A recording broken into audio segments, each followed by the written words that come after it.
नमस्कार, जय श्री राधे। स्वागत है आपका अपने यूट्यूब चैनल निकुंजम पर। आज हम बात करेंगे शिखा के बारे में। आमतौर पर लोग ऐसा सोचते हैं कि शिखा रखना, चोटी रखना ब्राह्मणों का काम है, और ब्राह्मणों में भी जो वेद पाठी और जो कर्मकांडी ब्राह्मण हैं उन्हीं का काम है। लेकिन ऐसा नहीं है।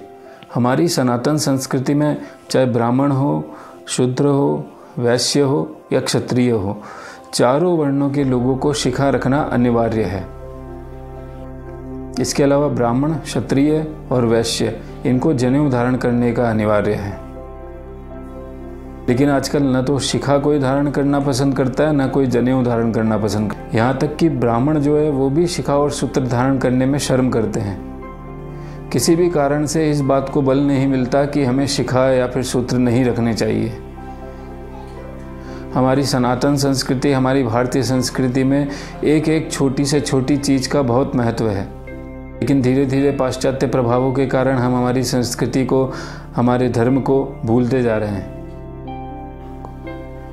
यहाँ तक कि ब्राह्मण, जिनका तो काम है धर्म को आगे बढ़ाने का, वो भी शिखा सूत्र नहीं रखते हैं। मैंने तो ये भी देखा है कि कर्मकांडी ब्राह्मण भी शिखा रखने के पक्ष में नहीं है।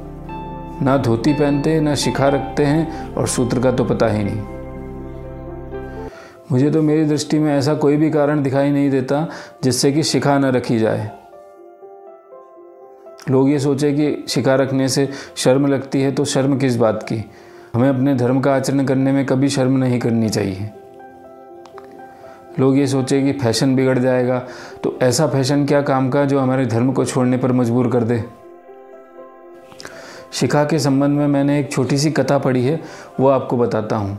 एक गीता प्रेस की पत्रिका निकलती है, इसका नाम है शिखा चोटी धारण करने की आवश्यकता। ये स्वामी श्री राम सुखदास जी द्वारा लिखित है। आपके कोई भी नज़दीकी गीता प्रेस के स्टोर से आपको ये मिल जाएगी। इसका मूल्य भी मात्र 5 रुपये है। एक बार एक गांव में एक युवक होता है जिसकी नाक कट जाती है किसी कारण से। तो बड़ा परेशान हो जाता है। घर में बैठ कर के सोचता रहता, अब क्या करूं, दूसरों के सामने कैसे जाऊं। उसी समय उसका एक मित्र आ जाता है, देख करके नकटा नकटा नकटा कह करके उसे चिढ़ाने लगता है। तो वो उसके चिढ़ाने से बचने के लिए उसे कह देता है कि भाई, ऐसे नाक नहीं कटी है मेरी। ब्रह्म के दर्शन करने में नाक बीच में आती थी। अब दूसरा मित्र सोचने लगा कि नाक काट देने से ब्रह्म का दर्शन होता है, क्योंकि ब्रह्म के दर्शन में नाक बीच में आती थी। तो घर जाकर के वो भी अपनी नाक काट लेता है।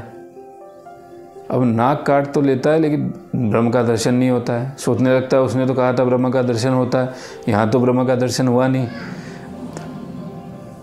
फिर वापस वो उसी मित्र के पास जाता है जिसके पास से वो ये नाक काटने की शिक्षा लेकर के आया था। वहाँ जाकर के कहता है कि भाई, तू तो बोल रहा था कि नाक काटने से ब्रह्म का दर्शन होता है, मेरे को तो दर्शन हुआ नहीं।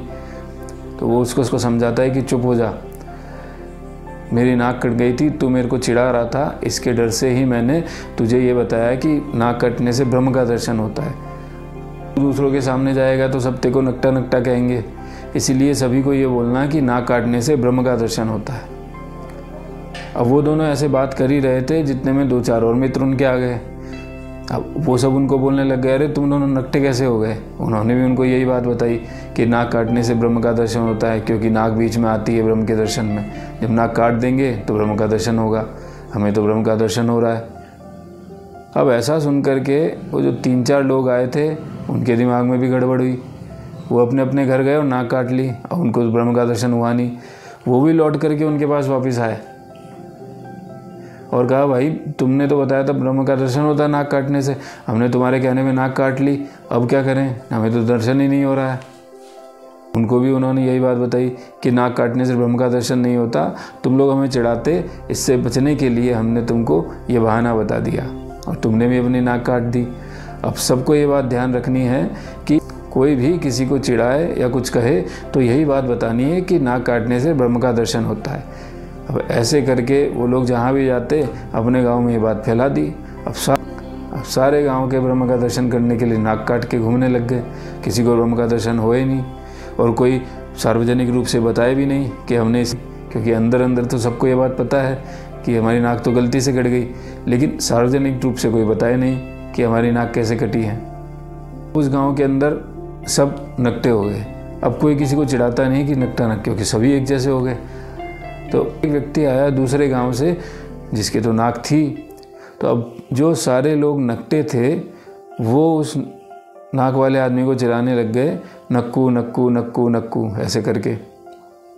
वो आदमी सोचने लगा कि मेरे तो नाक है, फिर मेरे को क्यों चिढ़ा रहे हैं, नाक तो इनके नहीं है ना, आइटम तो इनके पास एक कम है, फिर मुझे क्यों चिढ़ा रहे हैं।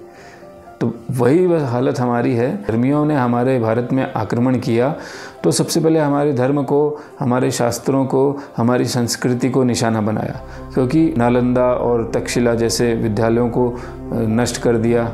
कहते कि 3 महीने तक नालंदा का जो पुस्तकालय है उसमें जो पांडुलिपियाँ रखी थी, जो लेख लिखे थे, वो सारी पुस्तकें 3 महीने तक जलती रही।